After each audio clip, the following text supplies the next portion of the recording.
This is the talk I'd like to give today. It's in relation to river restoration and the application of process restoration, but considering the practical constraints of applying that in the real world. Process restoration, the concept really, the overarching philosophy is to restore catchment scale river processes as much as possible following these basic tenets here. But obviously in the real world we have significant constraints to application such as these here.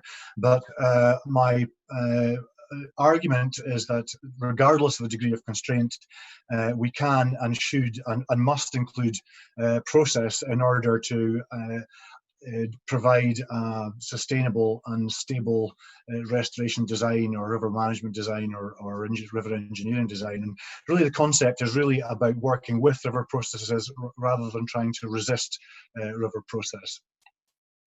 So I like to describe the different types of approach to this. It's not a one-size-fits-all approach to process restoration. I like to describe it using this graph here, where on the x-axis we have the potential for geomorphic work, so for instance through sediment transport processes, and the river, its ability to change its state against the perceived degree of risk for a particular site, which might be related to infrastructure or services or utilities or development, that sort of thing. So in the extreme scale, we can have this approach of nothing, fairly benign approach, but where we have a system which has a lot of potential for geomorphic work for restoration or to the river to be restored in a relatively short period of time, there's relatively little risk, we can literally do nothing. An example I'd like to show of this is the river, the Desk in Dumfries and Galloway. And here's the river plan form in 1858, flows from top to bottom, and you can see a very typically canalised straightened section of the river in an agricultural area. But if we go back another approximate 100 years, we see a very dynamic system, a highly sinuous wandering type of system. Obviously there's a lot of potential here for geomorphic work that's been constrained, and sure enough, if we go back to present day, you'll see that in the upstream part of the site, the river's returned to its previous state, as wandering state, but maintained this canalised condition downstream. And the reason for that is because of the access road here, the river has been maintained in this condition. There's been consistent protection being done to keep it straight. But in this section upstream, where there's much less in the way of constraints, the river's just been left alone to do its own thing, and it's recovered to this sort of state, this sort of wandering, highly sinuous state. So there is examples where we can do nothing and the river will recover, but generally the work that we get involved in, we have to do something. That's why we're here, why we exist as a company. So the next stage up this continuum is what we call assisted recovery, and there's an increasingly used term at the moment called stage zero, and this is how we would describe the stage zero approach. And what we're really doing is removing constraints from river process and giving the river a bit of a kickstart towards a trajectory of natural recovery. So it's relatively hands-off, and if we have a bit more degree of risk and potentially less potential for geomorphic work, we have this initial conditions design approach where we have to work within a more constrained environment because of risk. The river's potentially probably got less potential for geomorphic work, so we've got to design an initial condition for the river, a more constrained initial condition, but within which the river can then adjust. We design a stable condition, the river then adjusts it to produce an equilibrium condition over time. And then in the other extreme is functional design, and typically this is where we have a very significant amount of risk. And so we have to build a very specific channel that doesn't really change much. But essentially we have to still consider the application of process. We have to apply the correct design for the imposed conditions of the site, following geomorphic theory of what would be appropriate under those conditions, and especially important where there is a large degree of risk, that we need to ensure a stable design, that there's not potential impacts to infrastructure or services, etc. So I'm going to go through a number of case studies that we've worked on over the last 10 years. The last 10 years we've gained a lot of experience in projects that some have worked and some that haven't worked, and we've developed a really good understanding of the approaches to apply in different types of settings. So Oh, I should say this is the the zone of active restoration where we're actually implementing designs into a river environment.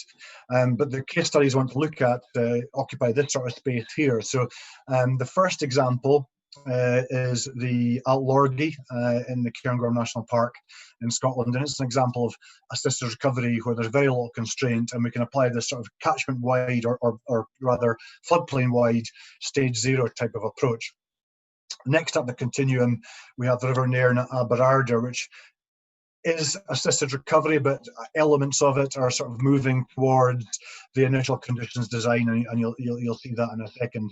And then again, further up this continuum, initial conditions design, the Eddleston water in the Scottish borders, and then the final example is functional design. That's a small stream, a tributary of the River Don near Aberdeen, mains of Dyce. So I'll go through these case studies and give an explanation of how they were applied.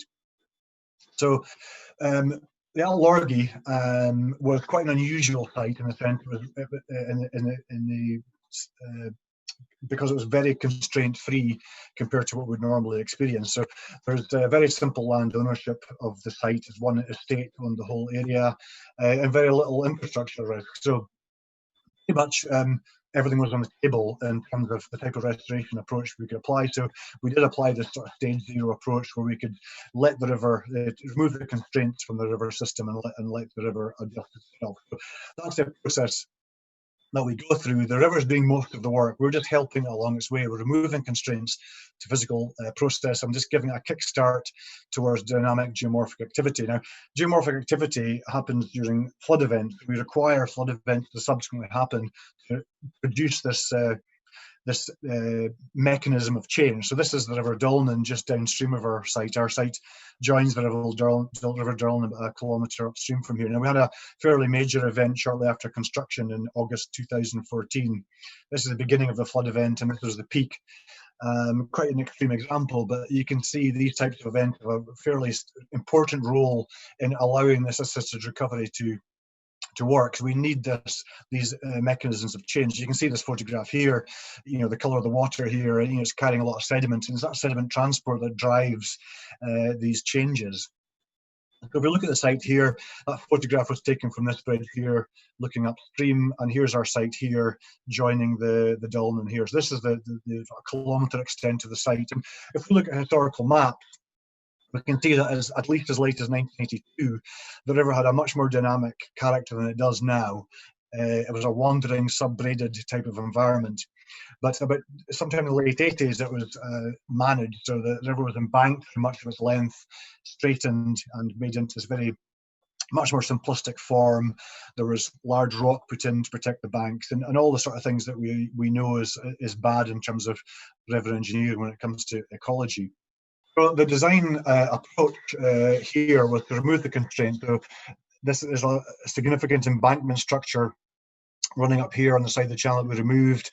Much of this material was just dredge material from the channel, so it's river gravels that we introduced to the channel upstream to be transported down, that sort of gravel augmentation exercise to kickstart sediment transport process. Also some large rock structures were removed. They were just downstream from this photograph. There was a large rock grade control, and basically kickstarting process was the approach we were developing. You can see some process already developing here, but this is the only change. There's been a slight sort of migration of the channel in about 30 years. So it's to enhance these processes. And so this is the construction phase. So this is some trees being added into this bar feature here. So a very important component of these designs is large wood. Now, large wood is a fundamental driver of geomorphic process in rivers, and our rivers are largely lacking from it. So in circumstances or environments like this, relatively constraint-free, we can add the large wood in freely without it being anchored in place, and just let it perform its function as an agent of geomorphic change. So that's what we did. We removed the embankments, added in the large wood in appropriate locations, and also this gravel augmentation. So after the site was constructed, this is what it looked like after that flood event in August 2014, and already you see quite some significant change. There's been significant bank erosion. into this area here, you'll see this tree is now right on the top of the bank here, and much more diversity in the channel. And then another few years later, this is last August, more flood, more change, and now you'll see that wood, the piece of dead tree is gone now. It's been incorporated in the channel, and there's been a lot of that now because of the lateral migration of the channel. A lot of natural large wood input, and that further drives change. It's a sort of a positive feedback effect. And this is what the channel looks like now, quite diverse compared to its previous state. And it's moving towards this trajectory of this wandering reference state. And it's largely through this lateral process, and that's really forced by the large wood that we initially put in and the large wood that subsequently naturally come into the channel. Now, I can show the change through a sequence of topographic surveys. This is this site here. This is pre-design. This is 2012. These symbols are where the large wood went in, and this is after that first flood event. You can see the change that first flood event had in terms of the morphology of the system, and then again 2016 and then 2019. So quite a significant change in the form of the channel here, and largely driven. You'll see most of the change is proximal to where this large wood went in. The large wood is so important in driving this change in this type of environment. Now, in terms of doing this is fine, but what does this mean in terms of the ecology, which is often really the reason we're doing these sorts of projects. And so here we looked at the effect of that first flood in terms of the change to physical habitat. So we're looking at, we're modelling here the availability of spawning habitat for Atlantic salmon, and you can see in this post-restoration model run these sort of hotspots of spawning habitat increasing, and sure enough, if we look at a metric of this, the high quality areas are doubling in area between these two periods, and there's also ecological response. It's all really rewarding. These reds are where the fish are spawning, observed in the field, and it's really rewarding to get that ecological validation of your scheme, that things are working properly if biota are responding. So in the first few years, well, the 3 years, the 2 years prior to the restoration and the 1 year after, there was no reds. So there does seem to be a period of recovery of the system after restoration. But then shortly after, we get this progress of increasing spawning activity. So after about 5 years, we seem to have evolved into a relatively stable environment where we get roughly about 30 reds through the site, where in the past we got none. So, successful in terms of the ecological response.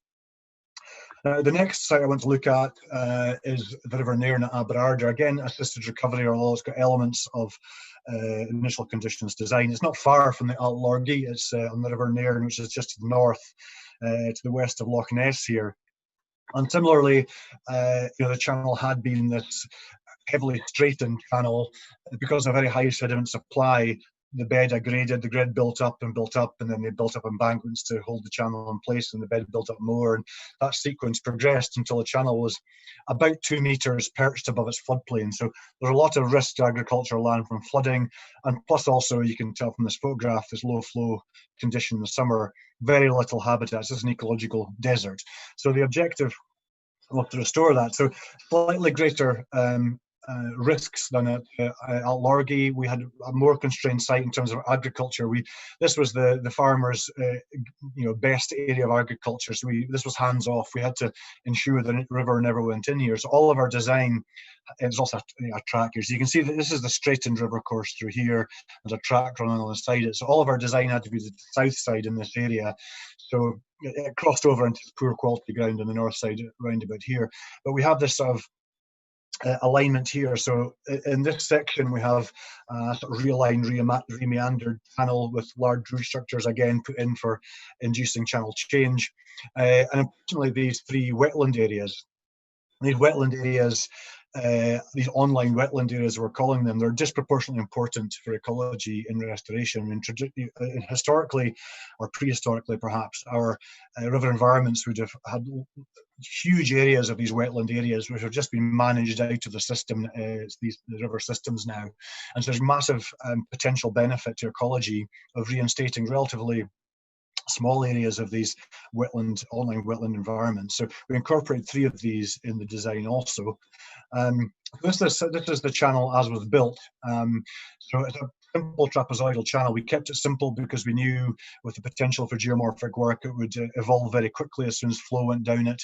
And these are these large wood structures. Now, it's different to the Lorgy because of the extra degree of constraint. We fixed these in place. They're buried into the banks. They're fixed structures.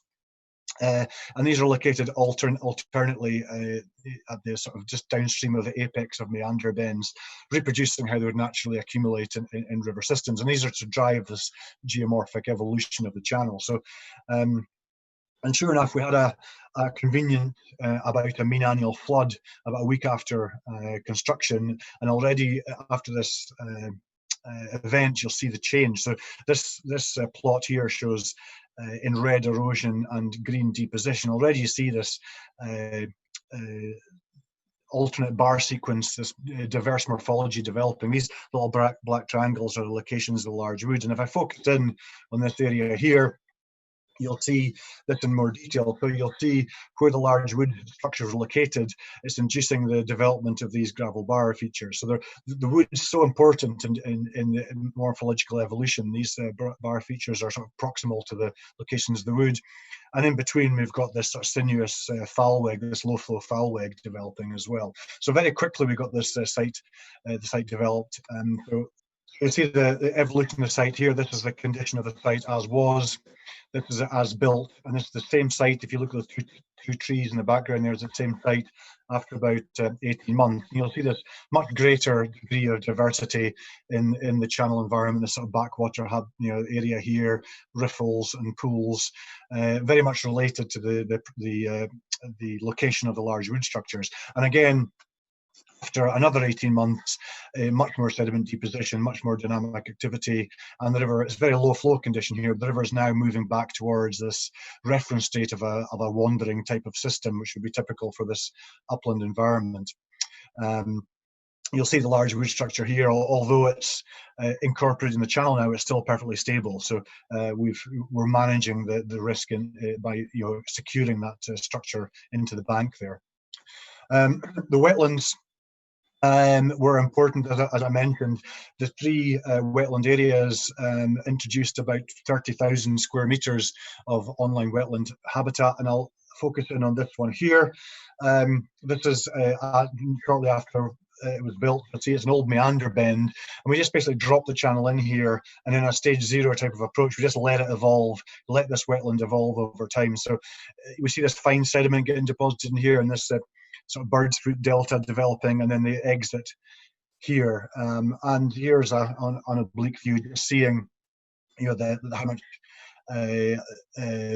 area of inundation there is, and all this fine sediment, and a very wide, diverse range of habitat through this type of environment that doesn't normally exist in a river system, and a really important area for biodiversity.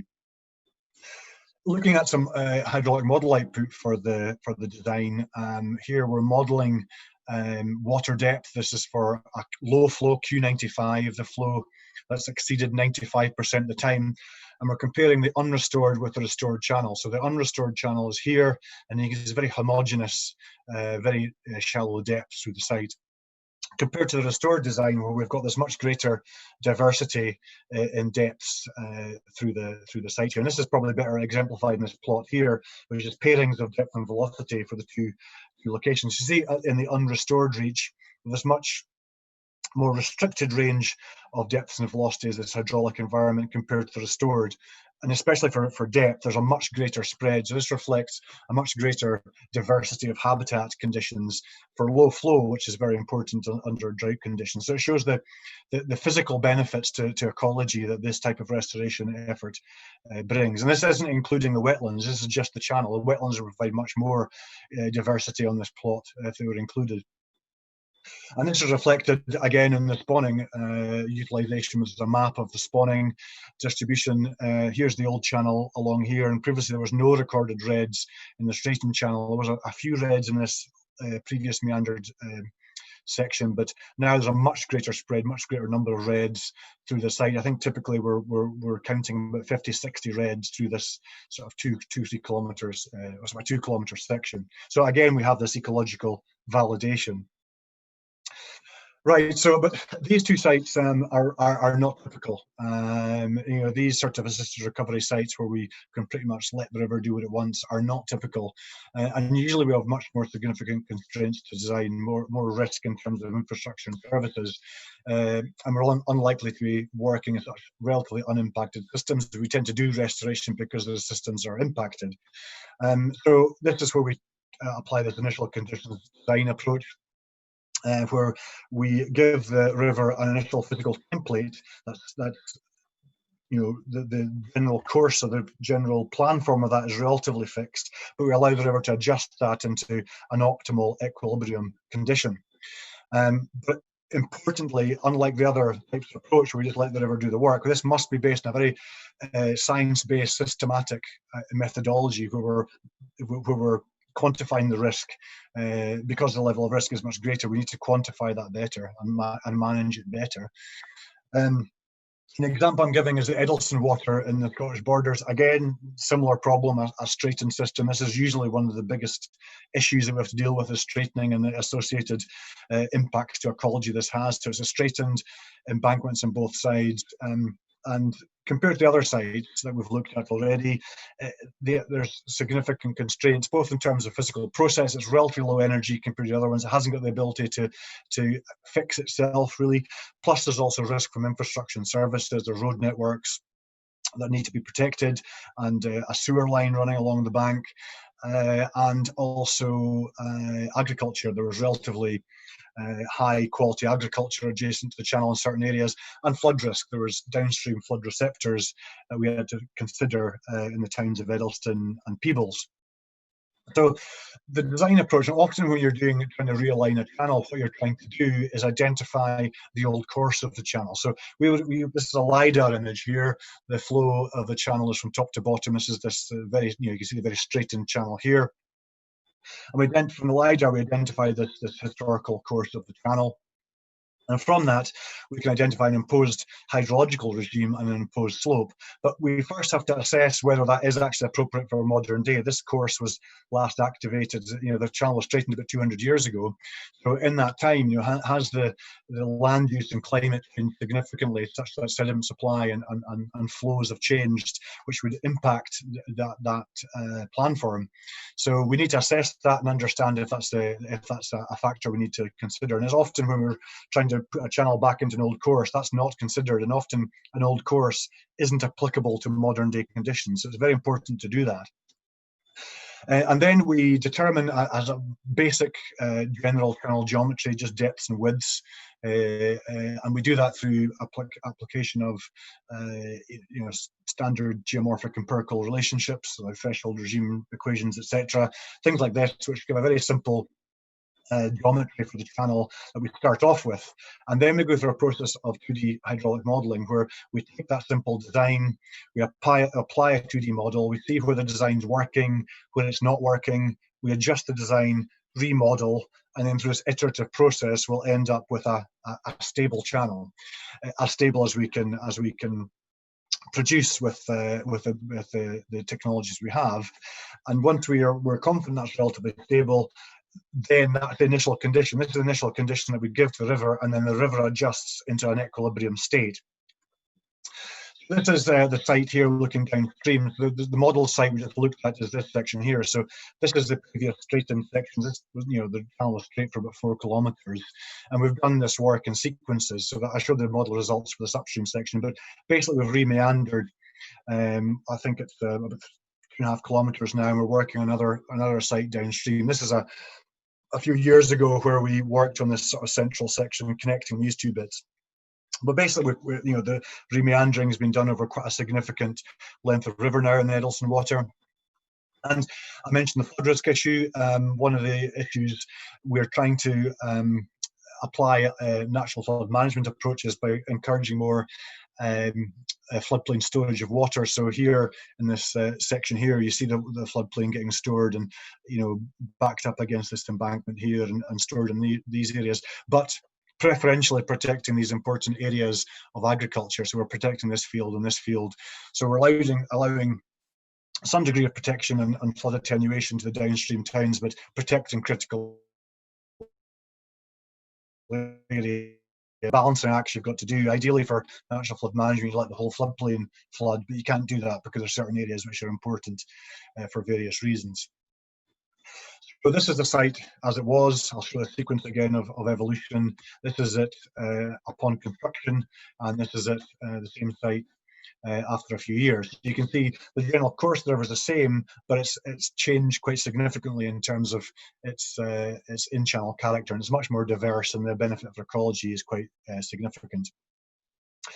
The final example I would like to give is the mains of Dyce, and this is the functional design where we have much greater constraint because of risk to local infrastructure and services. So the mains of Dyce is a small culverted tributary flowing to the south of Aberdeen City in this area here.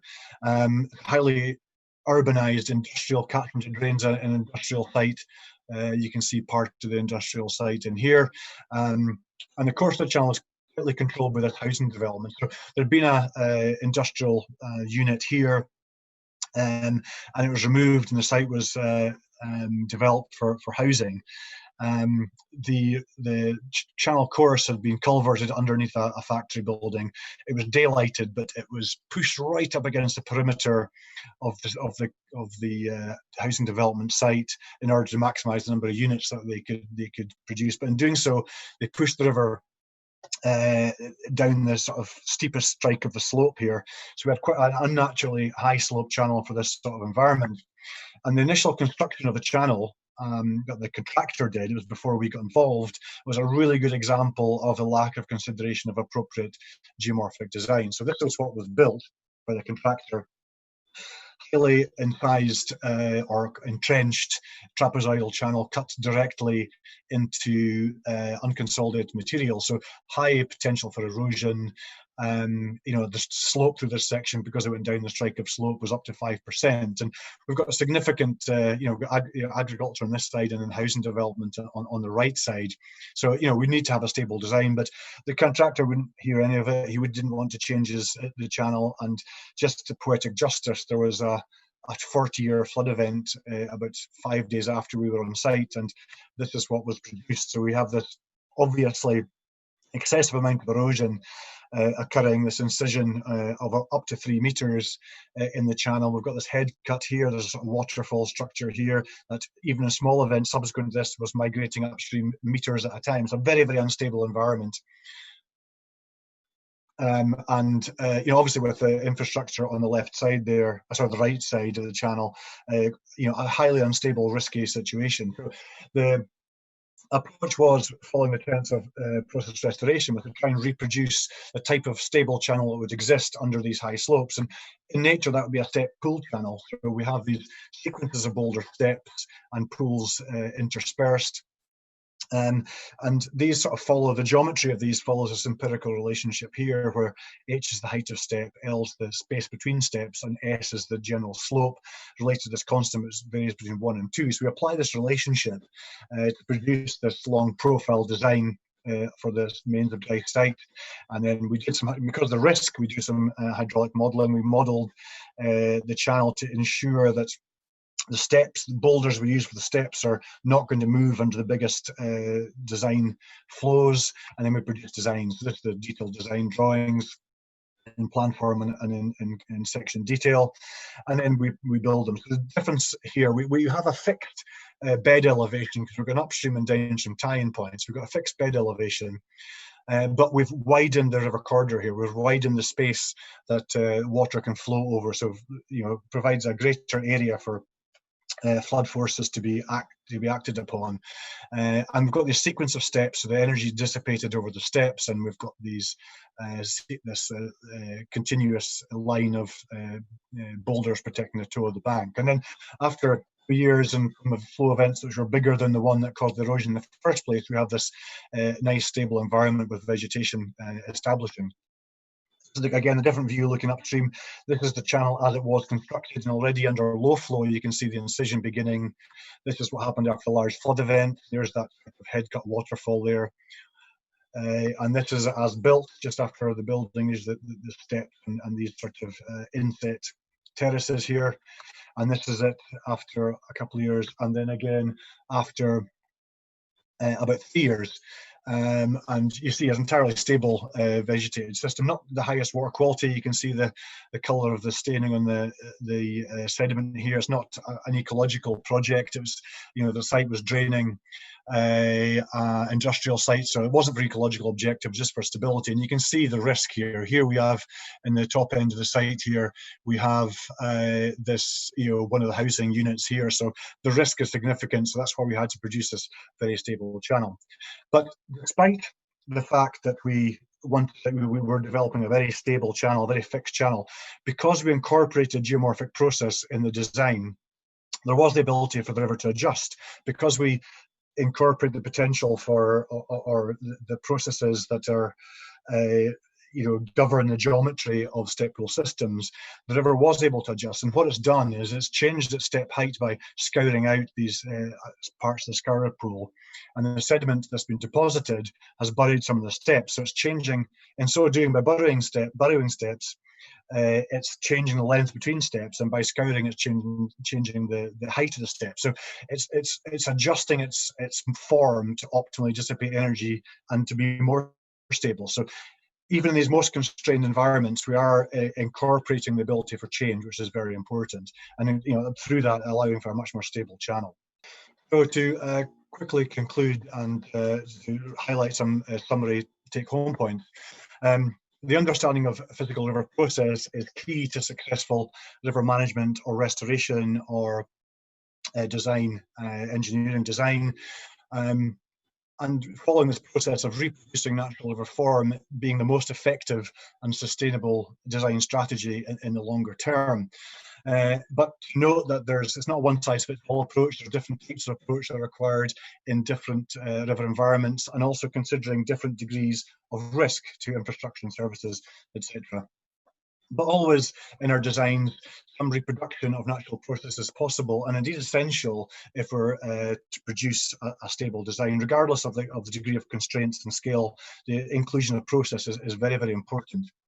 But we need to use a design methodology that's theoretically and evidence-based, and depending on the degree of risk, it may require some quite detailed assessments, such as hydraulic modelling. A fundamental concept to consider is that rivers change. Rivers aren't static, they're dynamic environments, and this must be incorporated into the design process. We must acknowledge explicitly that rivers are going to change, and give rivers room to adjust as required. And this is especially important when we have infrastructure services that need to be protected for long periods of time. So the final point I'd like to make is, following these general principles, we can properly manage risk in river restoration and river management and river engineering, whatever you want to call it. Thanks very much.